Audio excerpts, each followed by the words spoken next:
Bismillahirrahmanirrahim. Assalamualaikum warahmatullahi wabarakatuh. Alhamdulillah walhamdulillah tsumma alhamdulillah wassalatu wassalamu ala rasulillah. Baik anak-anak, hari ini kita akan melanjutkan bab Asmaul Husna. Yang akan kita bahas adalah terkait dengan sifat Allah Subhanahu wa taala. Yang pertama Al-Karim, kemudian Al-Mu'min. Dua sifat ini insya Allah kita akan bahas dalam video kali ini. Nah, baik. Yang pertama, Al-Karim, Allah Subhanahu wa taala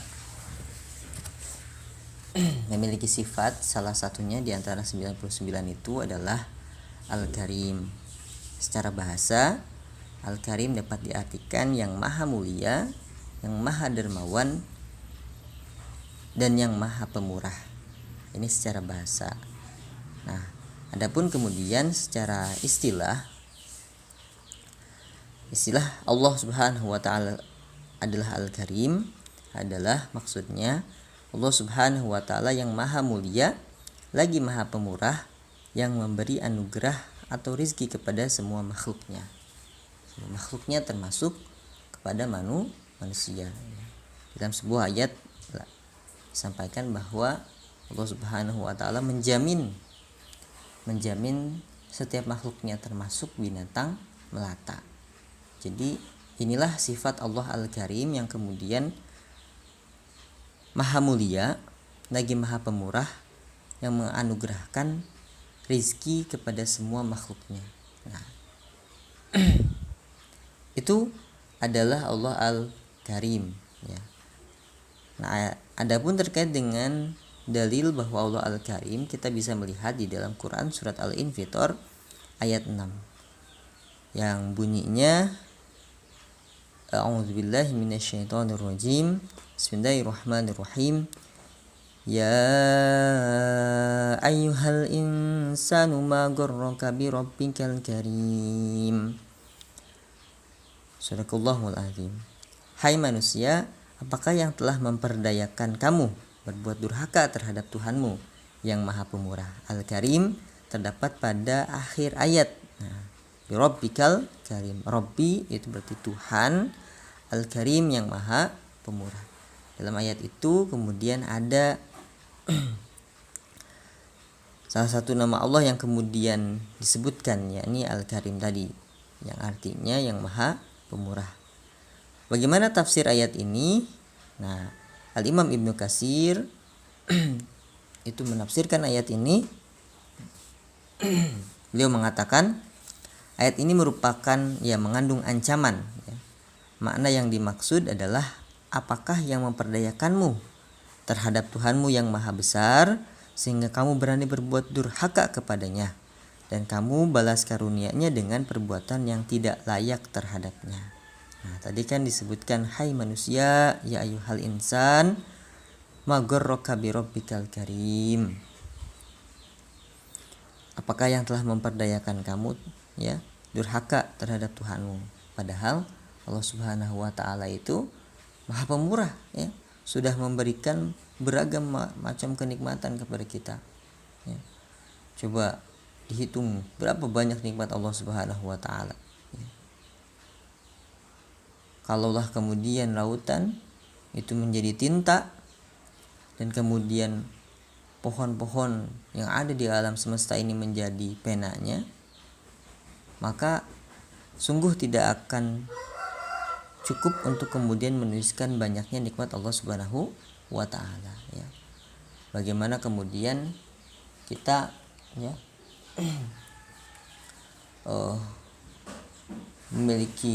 diberikan kenikmatan sehat. Sehat ini sangat mahal, teman-teman semua. Satu waktu saya punya adik kelas yang kemudian ibunya menderita sakit diabetes dan harus kemudian diamputasi. Nah, singkat cerita, dirawat di rumah sakit, kemudian diamputasi salah satu kakinya, dan ternyata menghabiskan 200 juta teman-teman semua ya. 200 juta dalam waktu seminggu. Satu minggu dirawat menghabiskan lebih kurang 200 juta. Masya Allah ya. Kita bayangkan uang sebanyak itu dalam seminggu kira-kira habis untuk apa? Mungkin ada yang bisa membeli rumah, membeli kebutuhan keluarga ya, beras dan seterusnya. Itu kalau kita belanjakan dalam waktu 1 minggu, kalau untuk keperluan keluarga mungkin 2-3 tahun baru habis ya. Masya Allah ya. Kita hari ini diberikan kenikmatan sehat oleh Allah Al-Karim ya. Allah yang memiliki sifat karim, maha pemurah. Maka kita wajib syukuri itu. Maka jangan sampai kita berbuat durhaka. Tadi disebutkan bahwa ayat tadi ya, ayat yang kemudian surat Al-Infitor ayat 6 tadi ya. Ya ayyuhal insan ma gharraka bi rabbikal karim, ini mengandung ancaman ya. Allah sudah memberikan beragam kenikmatan. Kenapa kamu lupa atas karunia Allah yang telah diberikan kepada kamu? Tidak hanya sehat ya, Allah juga memberikan kenikmatan hidup ya. Di saat kemudian banyak orang meninggal karena COVID-19 ya. Salah satunya ada jutawan ya, orang yang kemudian kaya, diceritakan di Italia ya. Dia bisa membeli segalanya. Tapi saat kemudian malaikat maut datang, dia tidak bisa menjawab malaikat maut untuk kemudian mengurungkan kematiannya, mengundurkan kematiannya, tidak bisa. Nah, hari ini kita masih diberikan kenikmatan hidup, maka kita wajib syukuri itu ya. Kita wajib syukuri dengan kemudian apa? Dengan kemudian menjalankan semua perintah Allah Subhanahu wa taala dan menjauhi larangan-larangannya ya. Nah, tidak hanya itu, ternyata kita juga diberikan tubuh yang utuh ya. Bagaimana kemudian sampai detik ini Allah Subhanahu wa taala masih memberikan kepada kita 2 bola mata, kedua tangan ya, kedua telinga, kedua kaki, 2 lubang hidung, dan seterusnya ya. Di saat mungkin banyak saudara kita yang kemudian tidak diberikan itu ya, tidak diberikan 2 bola mata ya. Maka kita yang diberikan, kita yang kemudian Allah sempurnakan matanya, pergunakan itu dengan baik seperti itu. Diberikan kedua tangan juga sama, disyukuri dengan kemudian menggunakan kedua tangan untuk kebaikan ya. Nah, lebih dari itu juga Allah Subhanahu wa taala masih memberikan kepada kita keluarga ya. Keluarga yang mencintai kita, yang senantiasa kemudian mengulurkan tangannya agar kita bisa tetap hidup di dunia ini ya. Ayah yang mencintai kita, ibu yang kemudian juga mencintai dan menyayangi kita, dan seterusnya. Ini luar biasa ya, Masya Allah. Maka kalau saja kemudian karunia-karunia itu kita balas dengan kemaksiatan kita kepada Allah Subhanahu wa taala, maka ayat ini adalah ayat ancaman ya, mengandung ancaman. Ya ayyuhal insan ma gharraka bi rabbikal karim, apakah yang telah memperdayakanmu terhadap Tuhan yang Maha Pemurah? Maka bodoh sekali orang yang kemudian durhaka kepada Allah Subhanahu wa taala. Setelah banyak nikmat yang Allah berikan, kemudian dibalas dengan kedurhakaan. Nah, ini hati-hati kan? Hati-hati. Seperti itu teman-teman semua. Jadi mudah-mudahan kita terhindar daripada kedurhakaan terhadap ya, kepada Allah Subhanahu wa taala. Nah, maka teman-teman semua, cara kita mengamalkan dan meneladani ya, sifat Al-Karim ini adalah salah satunya diantaranya satu, saat kemudian merasa kekurangan tetap berpositif thinking ya. Kita tetap berpositif thinking karena Allah Subhanahu wa taala ini adalah pemilik segalanya ya. Yang kemudian menciptakan, yang kemudian Allah ini yang mengurusi semuanya ya. Tadi Allah ini Maha Pemurah ya. Maha Pemurah. Maka kita mintalah kepada Allah Subhanahu wa taala ya. Karena Allah Maha Dermawan. Ya. Tetap berpositif thinking kepada Allah Subhanahu wa taala bahwa mungkin kekurangan hari ini adalah cobaan untuk kita agar semakin dekat dengan Allah Subhanahu wa taala. Allah kemudian menginginkan kita semakin dekat dengannya, seperti itu. Yang kedua, saat sedang dalam kelebihan harta, maka yang kita lakukan adalah membagikan sebagian daripada rezeki yang telah Allah karuniakan kepada kita. Itu adalah amanah dari Allah Subhanahu wa taala. Maka berikan kepada yang berhak ya, kepada yang membutuhkan, seperti itu. Tidak kemudian kita nikmati sendiri. Yang ketiga adalah senantiasa bersyukur. Apapun yang kemudian kita dapatkan ya, apapun yang telah Allah berikan, apapun yang Allah telah kemudian berikan kepada kita atas kemurahan dan kedermawanannya, maka kita senantiasa bersyukur ya, atas pemberian itu. Allah janjikan bagi mereka yang kemudian bersyukur, Allah kemudian tambah nikmatnya. Kemudian selanjutnya adalah meminta hanya kepada Allah Subhanahu wa taala. Nah, ini penting ya. Jangan sampai kemudian kita memohon-mohon kepada selain daripada Allah Subhanahu wa taala. Allah Subhanahu wa taala cemburu saat kemudian kita meminta kepada selainnya, seperti itu. Cukuplah kemudian Allah sebagai tempat kita meminta. Iyyaka na'budu wa iyyaka nasta'in. Hanya kepada Allah kita menyembah dan hanya kepada Allah kita memohon pertolongan, seperti itu. Itu setiap hari kita ulang-ulang ya. Yang kemudian melaksanakan sholat fardu 5 waktu itu tidak kurang 17 kali kita ulangi kalimat iyyaka na'budu wa iyyaka nasta'in ya.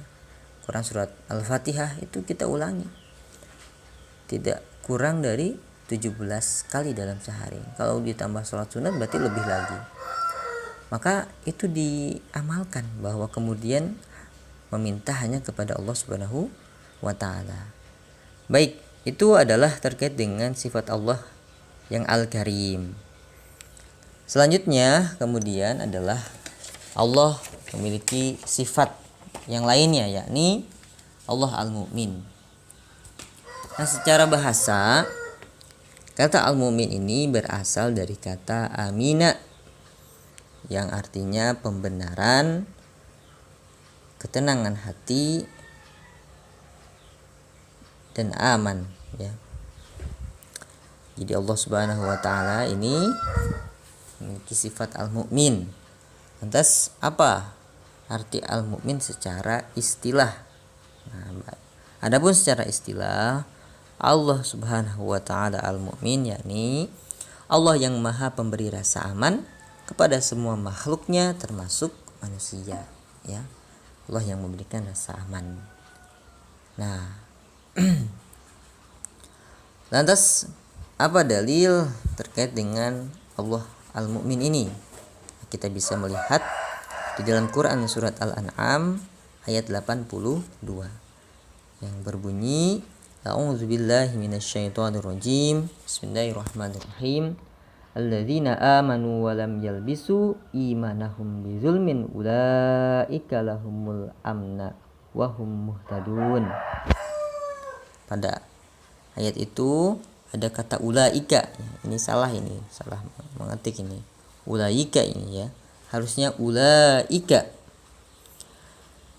Shadaqallahul azim.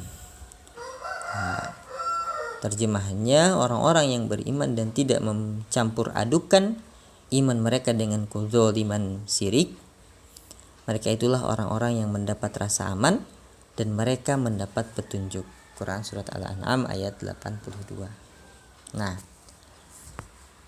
bagaimana tafsir daripada ayat itu? Imam Ibnu Katsir kemudian menyampaikan, mereka adalah orang yang memurnikan ibadah hanya kepada Allah Subhanahu wa taala. Kata orang-orang yang beriman dan tidak mencampur adukan itu ya, ini yang dibahas ya. Mereka itu yang dimaksud. Tidak ada syirik pada Allah Subhanahu wa taala.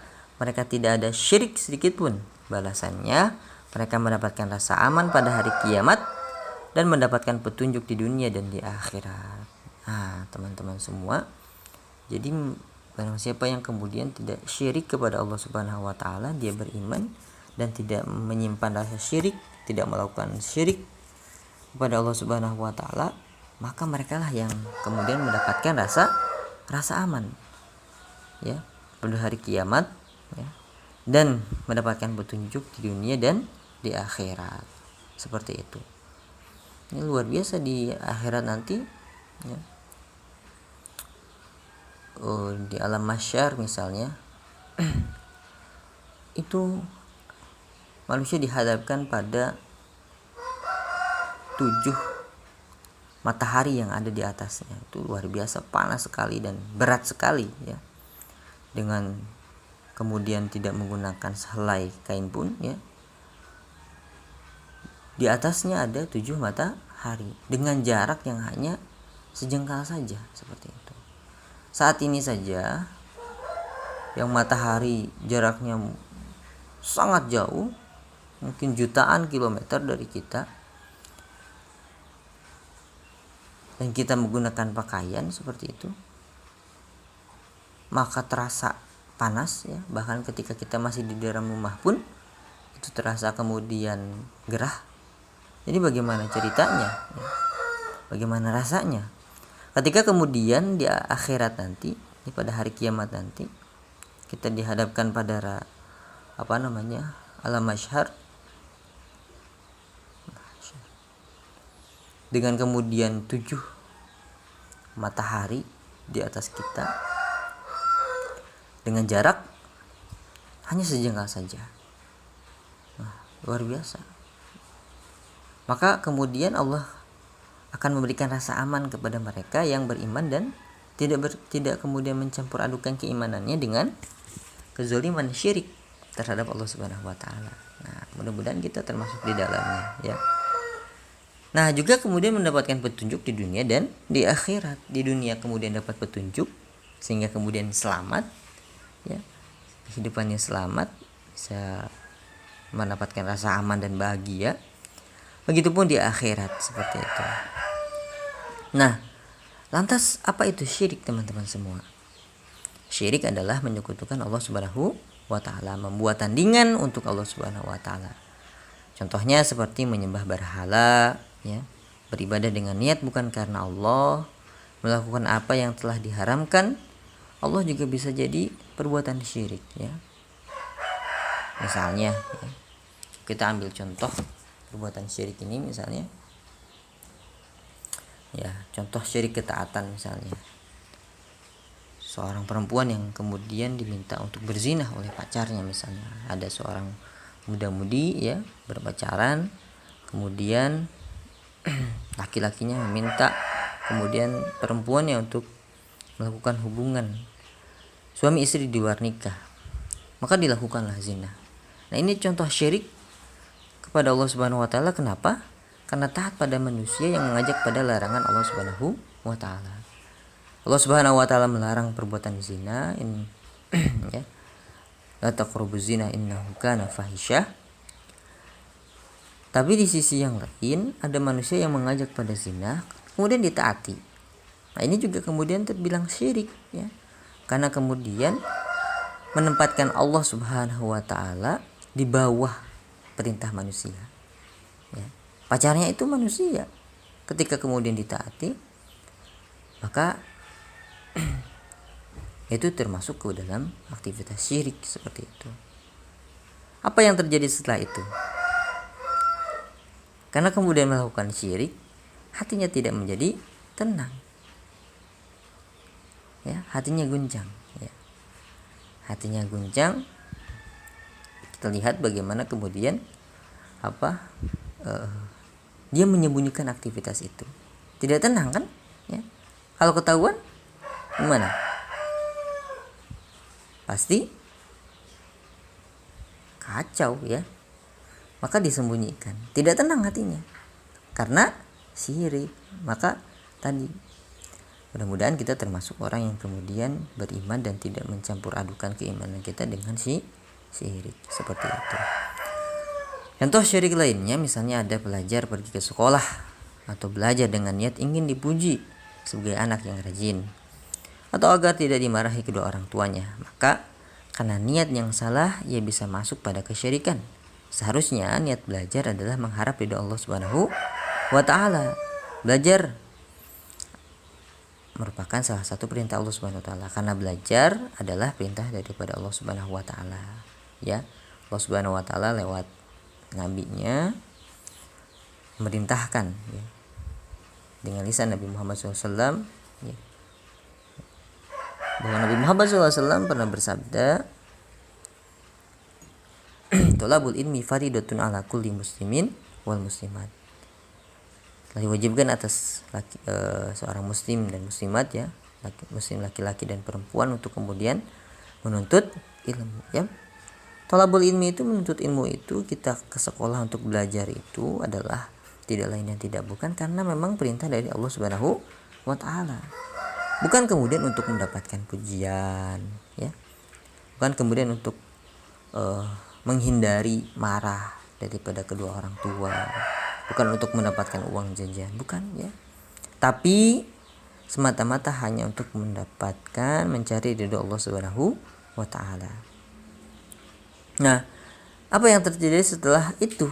Ketika kemudian ada pelajar yang niatnya bukan lillahi ta'ala, ya, salah niat saat ibadah, menjadikan aktivitas ibadahnya malah menambah dosa, ya. Seperti itu.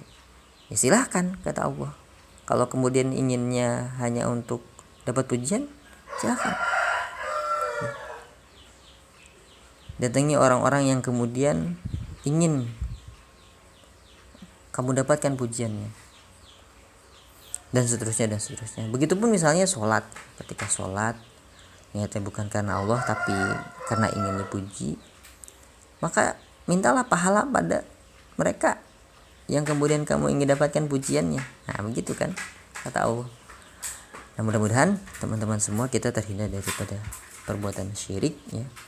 Apakah itu syirik yang kemudian memang jelas menyembah berhala misalnya, atau syirik-syirik yang tersembunyi pada niat misalnya, pada ketaatan dan yang lainnya seperti itu. Mudah-mudahan kita selamat daripada itu sehingga kemudian kita bisa mendapatkan rasa aman daripada Allah yang memiliki sifat al-mu'min, ya. Nah, teman-teman semua, selanjutnya adalah bagaimana cara kita mengamalkan dan meneladani al-mu'min. Yang pertama, ya, kita menjaga lisan. Yang kedua adalah kita menjaga perbuatan kita agar kita mampu menghadirkan rasa aman pada sesama. Ya, Allah al-mu'min ini adalah Allah yang maha kemudian memberikan rasa aman, ya. Allah yang maha memberi rasa aman, maka kita pun ketika meneladani sifat ini, kita pun harus mampu menghadirkan rasa aman pada sesama, ya, pada orang sekitar kita, pada keluarga kita, ya. Kita menjaga lisan agar kemudian tidak tersakiti orang yang ada di keluarga kita, pada teman kita, ya. Kita menjaga lisan dan perbuatan agar tidak ada yang kemudian tersakiti seperti itu daripada lisan dan perbuatan kita seperti itu. Nah, juga pada tetangga-tetangga kita, ya. Kita memang wajib memberikan rasa aman, ya. Begini Nabi Muhammad SAW pernah bersabda, demi Allah tidak beriman, demi Allah tidak beriman, demi Allah tidak beriman. Nah, 3 kali begini Nabi Muhammad SAW mengatakan demi Allah tidak beriman. Ini menunjukkan ketegasan. Pengulangan itu menunjukkan ketegasan. Ya. Para sahabat bertanya, siapa ya Rasulullah? Maka Rasulullah SAW bersabda, orang yang tetangganya tidak merasa aman dari gangguannya. Ya. Dianggap tidak beriman. Ya. Mereka yang kemudian tidak menjaga lisan dan perbuatannya terhadap tetangga. Jadi terhadap tetangga saja kemudian harus dijaga, apalagi terhadap keluarga. Nah, teman-teman semua, itulah kemudian sifat daripada Allah Al-Karim dan juga Allah Al-Mu'min, seperti itu. Mudah-mudahan bisa kemudian kita amalkan dan teladani dari sifat-sifat itu, sehingga kemudian kehidupan kita semakin baik, kehidupan kita semakin dekat dengan Allah Subhanahu wa taala, karena kemudian kita mencontoh daripada sifat-sifatnya, ya. Kita meneladani daripada sifat-sifat Allah Subhanahu wa taala. Mudah-mudahan dapat difahami apa yang kemudian menjadi pembahasan kita pada kesempatan hari ini, juga dapat kemudian diamalkan dalam kehidupan sehari-hari. Ya, jangan lupa kemudian juga disampaikan apa yang sudah difahami ini kepada teman-temannya yang lain, agar kemudian yang baik bukan hanya kita saja, tapi juga yang lain, orang di sekitar kita, orang yang kita cintai, orang yang kita sayangi, itu mendapatkan kebaikan daripada lisan kita. Nah, ini salah satu tugas, ya, yang juga kemudian pengamalan dari sifat al-mu'min, menjaga lisan. Ya, baiknya adalah lisan kita ini seperti itu digunakan untuk menyampaikan hal-hal kebaikan. Ya. Baginda Nabi Muhammad SAW menyampaikan bahwa kemudian lisan kita ini kalau tidak digunakan untuk kebaikan, lebih baik diam, seperti itu. Nah, ketika kita mampu untuk kemudian menggunakan lisan kita dalam kebaikan, ya, falyakul khairan aw liyasmut, ya, kata Nabi kan begitu. Falyakul khairan, berkata yang baik atau diam.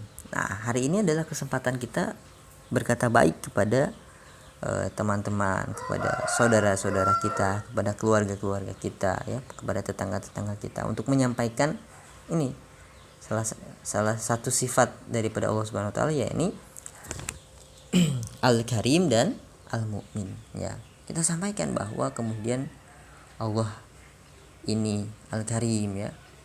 Allah yang kemudian Maha Mulia, Maha Dermawan, Maha Pemurah, ya, yang kemudian memberikan rezeki kepada semua makhluknya, termasuk manusia. Allah juga kemudian, ya, pemberi ketenangan, pemberi rasa aman, dan seterusnya. Ini disampaikan agar kemudian apa yang kita fahami bisa terpatri, bisa kemudian melekat di dalam ingatan kita, ya, diulang-ulang, ya, bahwa Allah Al-Karim, Allah Al-Mu'min. Nah,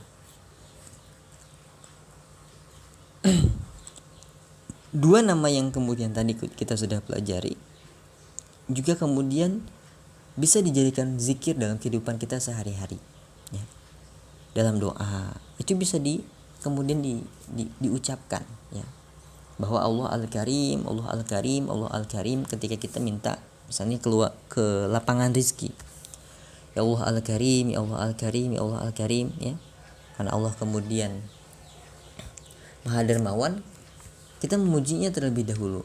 Nah, ini salah satu kemudian ada berdoa adalah menyebutkan salah satu nama Allah Subhanahu wa taala sebelum kita meminta sesuatu, atau kemudian kita minta ketenangan hati, minta kemudian keamanan. Sebutkan Allah Al-Mu'min, Allah Al-Mu'min, Allah Al-Mu'min, Allah Al-Mu'min. baru kemudian kita meminta apa yang kemudian kita pinta, seperti itu. Nah, itu anak-anak yang kemudian bisa Bapak sampaikan. Lebih kurangnya Bapak mohon maaf.